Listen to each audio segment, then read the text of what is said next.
X-Men Blue number 16 by Cullen Bunn and Tony Silas. In Madripoor, Magneto sits reading in his study when he's suddenly stricken with pain. Meanwhile, Cyclops and Bloodstorm find each other on the rooftop seeking inner peace. They find that they have more in common than they think. Iceman sits on the couch watching some creepy-run Mojo Network when they show an alternate reality that never actually occurred between the X-Men and the Brotherhood. In the Danger Room, Angel and Polaris train with Jimmy Hudson. They both try to keep the clawed mutant from holding back when, without warning, Polaris disappears. Jean Grey and Beast talk over his curious tinkering when she too is struck with some terrible inner mind intrusion. It's not her though, she says. It's Magneto.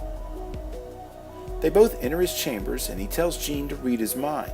She does so and sees Xavier calling out to them. Somehow, Magneto and the Professor are communicating, indicating a rift in the time constructs. There's consequences to them being in the present, and Magneto needs to send them back to the past as soon as possible.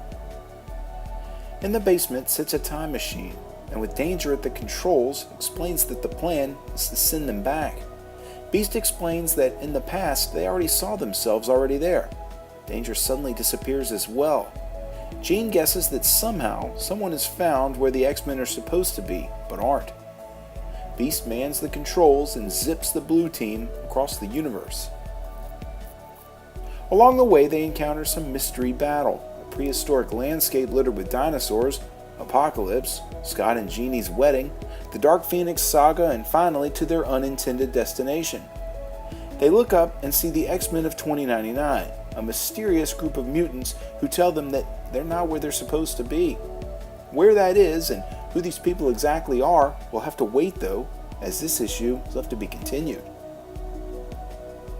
You know, I've noticed something odd within these newest X-Men books that's beginning to irritate me a little bit. For whatever reason, the writers of these titles seem completely obsessed with past stories from X history. If there isn't a quick shot of Apocalypse or mention of the Phoenix Force in every single issue of these books lately, I'd be shocked. When Brian Michael Bendis brought these original members into the future to stop the then-crazed Cyclops, he did so with all new stories. Cullen Bunn and Mark Guggenheim seem driven to point out every reference to every legendary arc from the series at any given opportunity. Now we have another blast from the past with the X-Men of 2099. I'm guessing that the next arc will be from the Extinction Agenda, or a return to 1988's Fall of the Mutants, or 1994's Legion Quest. I'll keep reading because, it's still the X-Men, but I see a lot of great chances for new and awesome ideas being missed. I give this one a 7 out of 10. If you like this video, there's hundreds more like it, spanning several current and classic story arcs. Click the boxes here for more playlists.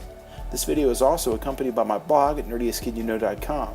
You can also follow links to my Facebook or Twitter pages, as well as a link to this very issue for sale on my eBay page by clicking below. For the Nerdiest Kid You Know, I'm Sam Torito. Thanks for watching.